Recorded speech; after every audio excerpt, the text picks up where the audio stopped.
First, it's kind of bittersweet for me, obviously, with Coach Arians stepping down. He's been in my life for, maybe 4 decades, so to speak. Again, not dating how old we are, but, I've gone from being a son to a nephew, to a cousin, to a brother, and we've grown over the years immensely, and I'm sure the coaches on the staff can say the same thing. There's not one person on this staff that he hasn't touched in some kind of way personally and in their personal lives as well as coaching lives. So for us as a coaching staff, he will sorely be missed because when Bruce walks in the room, there's a big presence when he walks in the room. The only thing we have in common probably is our bald heads at this point, but he smokes, I don't. He drinks, I don't. So we got along well because we never got in each other's way. So from that category, but speaking to me personally, from a man to a point, he will probably be, if not probably, definitely is the most influential coaching figure, father figure, that I have ever had in my life in this league. So as long as I shall live or continue to be in this league. And I just want to thank him personally before I go on, just face to face, so the whole world knows what he's meant to me, what he means to our coaching staff, what he means as a family man, what he means as just hearing advice from us, taking advice from us, cracking a whip, understanding who's in the building, being comfortable in his skin, making everyone else feel comfortable in their skin, and allowing us to coach football. You don't get that everywhere, okay? You don't get that everywhere. He teaches, he takes advice, he understands, and that's what you need to be a good leader. And I will try to do that going forward. We have plenty of guys on this staff, coaching-wise, that are great leaders, great men, great individuals, and fun to be around. We're not changing the program. We're trying to add on, because when you don't win the Super Bowl, despite the record, we're good enough, but not great. And we got to tweak some things and do better as ourselves, as coaches, which we'll go on to do, as well as try to teach that to the players so we can go on to do that. But as a man today, from the coaching staff and myself, we send our respect out to Coach Arians. Now, I have a lot of people that I'd like to thank. I can only name a few. First, starting with my family. My oldest son couldn't be here. He's in college, but my wife, Tanika, who takes care of everything and everybody at all times and is the head of the household, despite I think I'm head of the household. And Troy and Tyson, I can't say enough about. It's a joy to go home and enjoy coming home from work when I do have to come home.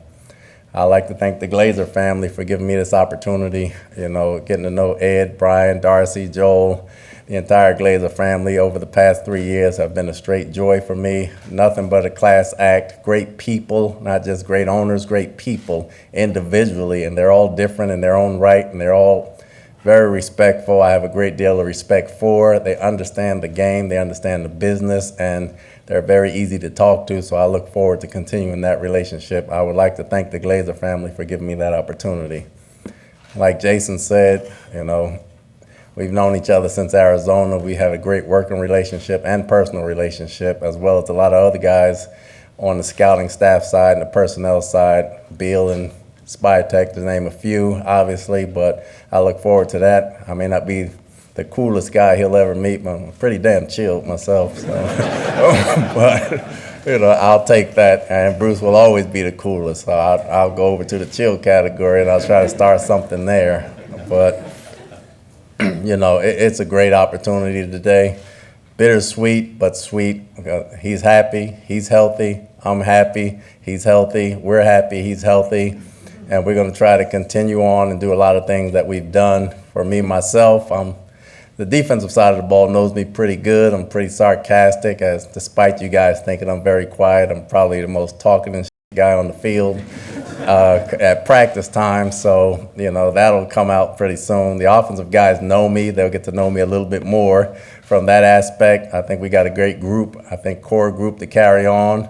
We have an offense, we have a defense, we have to coach it better, we have to play it better. I'll say that every time we lose a ball game. So, and that's a fact because we're in this thing together. We're in this thing together. We're going to ride this wave. I look forward to getting to call the teammates, especially on offense. I will call each and every individual. Whether they answer or not, we'll see. But we got to get this thing going, and we want to get back on track. And you should have a sour taste in your mouth after last year. I know I still do, and that's all the time when you don't win the big one. That's common knowledge and common sense. So we're going to get this train moving the right way. I'm excited for this opportunity. When Bruce and the Glazers turned this over to me, Bruce being the head man and allowing the Glazers, it wasn't just Bruce, it was the Glazer family that had to turn it over to me as well, because they run this building. Jason had to turn it over to me, and a lot of people had to be in agreement for this to happen. This is not a one-man show. So from ownership, general managers, head coaches on down to make this decision, I feel very humbled. I feel very honored. I feel very excited. I'm ready to go, and we'll try and get this thing rolling. Thank you, Coach. We're going to go ahead and open it up to a question and answer session here now. If you can please, again, raise your hand, and a microphone will be extended.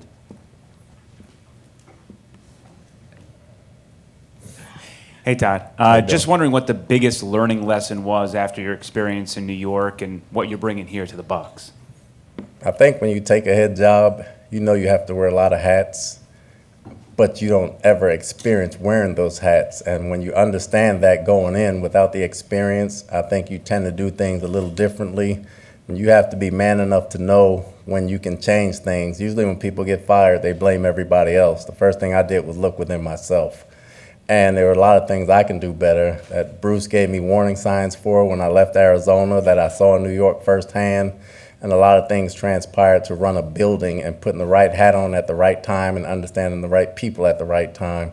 Instead of lumping everything in one whole lump and dealing with it that way, you have to treat it individually, and you can't sweat the small stuff, and you got to move on from there. And I think that experience has helped me become and stand right where I am today and be a better coach going forward. Hey, Todd. Greg Allman over here. Congratulations. When Bruce stood there 3 years ago, he talked about how comfortable he was because of the coaching staff he was able to bring here to Tampa. You've worked with just about everybody on this staff for 3 years, which is more than most new head coaches can say. I just want to ask you about the confidence and the comfort that you have from that, and how you'll handle splitting up the defensive duties now as well. Well, the comfort level is outstanding. I've worked with most of these guys for more than 3 years. We were together in either Arizona, New York, or somewhere else. So the comfort level, Byron, Goody, Casey, Foote, Ross, Rapone, Gilbert, McNair, everybody is very comfortable from that standpoint. We all know each other. We all get along. We all are our own individual leaders, but come together collectively as coaches to make us a better team, and that's what we're going to continue to do. It's not about who's the smartest. It's about us coming to an agreement and being right and being on the same page when we play, regardless of what side of the ball it's on, and Bruce has taught us that, and we're going to carry that on. As far as defensive duties, there'll be co-DCs with Casey Rogers and Larry Foote to carry on. I will still call it this year, but they will run a lot of the defense going forward. Todd, congratulations. Thank you. Todd, starting today, you're the public face of a franchise that kind of is in the forefront of NFL diversity.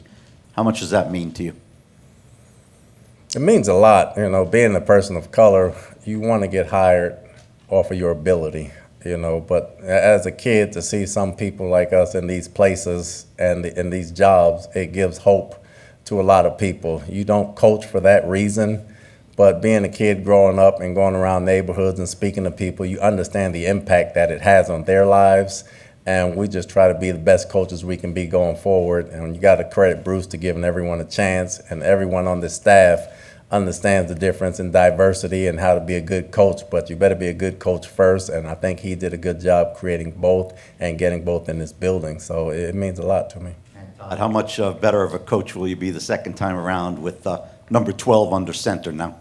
No, it's always great to have him under center. Finally, I get to play with him instead of against him. You know, he's not beating my head in. We'll have some spirited practices. We had great conversation. I think the world of the guy. I think we're more alike than you could ever know on the scenes, even though it doesn't look like it on the surface. He's probably a little more chilled than I am, so I got to find a new thing other than that too, because Bruce took cool and Tom took chill, but you know, I got to find my niche in this whole thing without being a jerk about it. So I'm going to look for that and try to find that any way I can find it. Todd, Bruce Bruce mentioned that he thought you should have got an opportunity to be a head coach after the Super Bowl, and I know you had interviews after that season and after the past season. How disappointing was it? How frustrating was it for you to get passed over? And were there moments of doubt or frustration that you may not get another opportunity? It's not frustration. Anytime you get an opportunity, I think it's an opportunity to learn, to grow, to get inside organizations and see how they run things. And if you don't get the job, it's actually a plus, because when you go back to play those teams, you understand a good deal about certain things going on in the building. You can only control what you control. You try to be the best coach you can be, whether that's an assistant, quality control, coordinator, or a head coach. You be the best coach you can be, because you can live with yourself every day. And whatever job you get, you earn because other people see it. So sometimes the timing isn't right. There's only 32 of these things in the league. So you're talking about all the football programs in college and 32 in the professional league. It's hard to say you're disappointed, and to be even considered for the opportunity is really a blessing, no matter how many times you have to do it. You may get frustrated a little and tired a little, and I expect Byron to get one, I expect Goody to get one, I expect a few people on the staff to have head coaching opportunities and head coaching jobs. So it's just staying with the process and staying in the moment and being the best coach you can be, and let the opportunity take care of itself. Todd, congratulations. Wanted to ask you about being a defensive-minded head coach. That's your background. That's what you're going to be calling this year, obviously, and on the sidelines. The league has, over the last couple of years, been a younger, offensive-minded, driven type of process when it comes to hiring coaches. You're carrying the flag for the defensive coaches. What does that mean to you, and why can defensive-minded coaches in today's NFL still have success? I don't consider myself a defensive-minded coach when I become a head coach. I am a head coach of the entire team. There will be situational football that me and Byron will talk about, 3rd and 1s, 2-minute end of ball games. You become a head coach. You become a head coach. I think there's this thing going around that defensive coaches can't be head coaches because you don't see them, and I think it's quite the contrary. Obviously, Belichick is an outstanding head coach, and we have a few in this league that are very good head coaches. And if you look back at the Super Bowls, with Dungy and Belichick and Tomlin and Parcells, you can go back years and years and find success as defensive coaches winning Super Bowls and being very good coaches. But, you know, it's a phase in the NFL and people get caught up in the moment, but they're good football coaches on both sides of the ball. And I think we got to try to make that a little more fair and a little more even. And the only way you can do that is to try and stop people, and that's what we're going to try and do. Congratulations, Coach.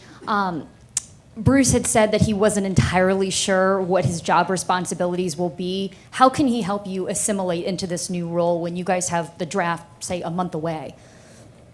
Because he's been in it, he's seen it, he's done it, and up until this week, he's been involved in it. So there's a great deal he can help me on. You know, I found out Monday, so my draft process has strictly been about the defense, and he's got a great deal of film knowledge and knowledge on the offense, along with Jason and his crew, that understand what we're trying to draft and how we're trying to see him. Now, I will catch up in the next few weeks before the draft, but at this point in time, he's going to be a great help to me in the draft process because he's seen everything, he understands everything, and he kind of knows what we need. He knows what kind of offense we runs, and, you know, he can give me great, valuable advice that way. Todd, are you able to tell us who gave you the word that you were going to be the head coach and what your feelings were when it came to fruition? Well, Coach Arians gave me the word. He called me on Monday, and I was a little bit stunned, obviously, because you weren't expecting that. It's Owners Week and your week off. So, he gave me the word on Monday and let me know. So I had 2 days to kind of calm down and see it all and go through. And I talked to Jason, I talked to Joel, and everything was going at a pretty rapid pace. And we sat down and talked yesterday for a while, and they were very comfortable. I feel very comfortable. I feel very blessed to even have the opportunity that they trusted in me. And I'll talk to the coaches next week, and we all have a great relationship, and they know my door is open to talk to them as well as them talking to me, and we'll try to keep this train moving. But again, between Bruce, Jason, and the big effort of the Glazer family, here I am. We've got time for a couple more. Todd, over the last 3 years, I'm sure there are things that pop up where you say, if I ever get the opportunity to be a head coach again, these are the things I want to implement. This is how maybe I want to do things a little bit different. Is there one or two things that kind of stick out that you've learned over the last 3 years that you thought, this is how I have to proceed moving forward as a head coach if I get that chance? No, I think Bruce hit it right on the head. I'm just going to be me. I cannot be him. I don't expect to duplicate the things he's done. He's won a Super Bowl in the division. I want to duplicate that part, but probably with some tweaks in a different way. There's a lot of ways to skin a cat, and I'm just going to do it my way. I'm going to do it my way. I cannot wear a Kango hat. I cannot be cool. I can wear a ski cap when it gets cold, but I can't wear a Kango hat. So I'm going to do it my way with a lot of advice from him, a lot of advice from the other coaches, but I'm going to usually say what I feel, and I'm a very honest guy. We're very straightforward there, and we'll get to know that as a group as well. So, that's the best advice that I've gotten. I think when I first started in New York, you try to do things the right way, then you don't do it your way, you end up having regret. So I'm going to do things my way.